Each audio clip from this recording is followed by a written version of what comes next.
उज्जैन संभाग के आईजी और डीआईजी ने मंदसौर में पुलिस अधिकारियों की वार्षिक समीक्षा बैठक ली और बोले अपराधी को बख्शा नहीं जाएगा। और अब समाचार विस्तार से। मंदसौर जिला मुख्यालय पर सत्र 2023 की समाप्ति के अवसर पर मंगलवार को उज्जैन रेंज के आईजी राकेश श्रीवास्तव व रतलाम रेंज के डीआईजी मनोज सिंह ने पुलिस कंट्रोल रूम पर पुलिस अधिकारियों के साथ समीक्षा बैठक ली। वार्षिक समीक्षा बैठक में अनेक बिंदुओं पर सिलसिलेवार चर्चा की गई। विशेषकर गंभीर अपराधों के मामले में आईजी का कहना है कि कमी आई है। हत्या और हत्या से जुड़े मामलों में भी कमी आई है। सिर्फ 2 अपराध पेंडिंग है, उनमें पुलिस पूरी मुस्तैदी के साथ जुटी हुई है और ऐसे भी अनेक मामले सामने आए हैं। उन मामलों के सिलसिले में अधिकारियों से चर्चा की गई है। अभी हाल ही में राजस्थान के प्रतापगढ़ क्षेत्र में पुलिस पर लगे आरोप के बाद न्यायालय द्वारा प्रकरण पंजीकृत किए जाने के मामले पर आपने कहा कि मामला पुराना है। इस मामले में भी एनसीबी द्वारा जाँच की गई थी। जांच रिपोर्ट न्यायालय में प्रस्तुत की गई है। यदि फिर भी कोई पुलिस अधिकारी ऐसे मामलों में दोषी पाया जाता है तो उसके खिलाफ सख्त कार्यवाही की जाएगी।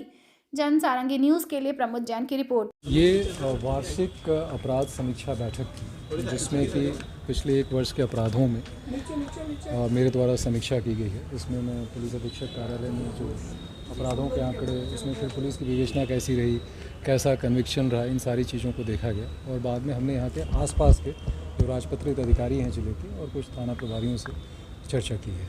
क्या कुछ इंस्ट्रक्शन दिए हैं? सामान्यतः अपराधों की अगर हम बात करें तो मेजर हेड्स जिसको हम मानते हैं, जैसे हत्या हो गया, हत्या का प्रयास वगैरह हो गया, तो कंपैरेटिवली जैसे हत्या में कमी आई है संख्यात्मक रूप से हम देखें। और ऐसा कोई विशेष हत्या का अपराध पेंडिंग नहीं है। पूरे वर्ष के 2 अपराध पेंडिंग हैं। मुझे जगह का भी नाम पता है, एक गांधी सागर एरिया का और एक सीतामढ़ी का है। तो उसमें भी लगातार प्रयास चल रहा है कि उसको भी डिटेक्ट किया जाए। खासतौर से भी 2 नई चीज़ें पिछले कुछ समय से हम लोग कर रहे हैं। जो गंभीर अपराधों में अपराधी हैं जिनको बेल मिली है विभिन्न न्यायालयों से, उनके बेल कैंसिलेशन का।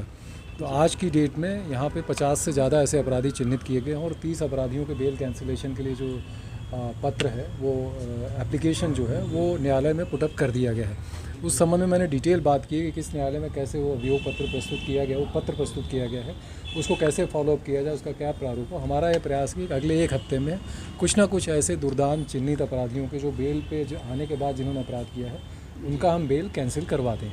इसके साथ साथ और भी जो बहुत सारी चीज़ें होती हैं हमारे चिन्हित अपराधों में, जो अभी ट्रायल चल रहे हैं, जो कन्विक्शन होने, इन विषयों पर भी हम लोगों ने डिटेल से बात की। सर, मंदसौर पुलिस के ऊपर अन्य राज्यों में जो लगातार मामले दर्ज हो रहे हैं, दूसरा मामला राजस्थान में, तो सर इसको लेकर क्या कुछ एनडीपीएस से ये मामला संज्ञान में आया था और मैंने अभी पुलिस अधीक्षक मंदसौर से पहले ही जब संज्ञान में आया था डिटेल में बात की थी।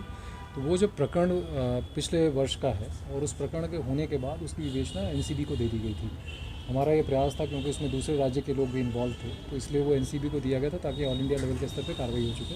एनसीबी द्वारा भी विवेचना करके उसमें चार्जशीट प्रस्तुत कर दी गई है। जिस विषय की आप बात कर रहे हैं उसके संबंध में मुझे ये बताया गया है कि उसमें भी फाइनल रिपोर्ट स्वीकृत करके, यानी साक्ष्य नहीं पाए जाने की कार्रवाई करके संबंधित पुलिस द्वारा न्यायालय में प्रस्तुत कर दिया गया है।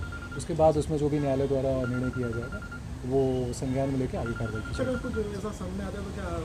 डेफिनेटली जहाँ पे पुलिस का कोई अधिकारी या पुलिस का कोई भी ऐसा व्यक्ति जो कि ऐसे कोई जो है गलत कार्य करेगा या जो उसकी ड्यूटी से हट के कोई कार्य करेगा, तो उस पर गंभीर कार्रवाई की जाएगी।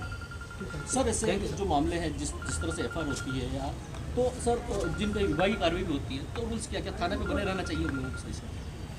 देखिए, इसमें 2 विषय होते हैं। एक ऐसा होता है कि जिसमें जैसा मैंने कहा कि अगर पुलिस की कार्रवाई में किसी ने कोई त्रुटि की है, गलती की है, अपने नियमों का पालन नहीं किया है या उन्होंने कोई अपने पद का दुरुपयोग किया, तो उसमें बहुत ही तात्कालिक, इमीडिएट और काफ़ी सख्त कार्रवाई की जाएगी। कई बार ऐसा होता है कि अपराधी भी कई बार अपने आप को बचाने के लिए कई अन्य प्रकार से पुलिस की जेन्युइन जो कार्रवाई होती है, सही कार्रवाई, उसको भी प्रभावित, आप भली भांति जानते हैं कि उसको भी प्रभावित करने की कोशिश करते हैं। तो हमको इनके दोनों विषयों को अलग से देखना पड़ेगा। कहीं अगर कोई गलत किसी पुलिस अधिकारी ने कार्रवाई की है, जो आपके पास कोई भी ऐसी जानकारी हो, तो आप उसको दीजिए, उसमें बहुत ही प्रभावी और त्वरित कार्रवाई की जाएगी।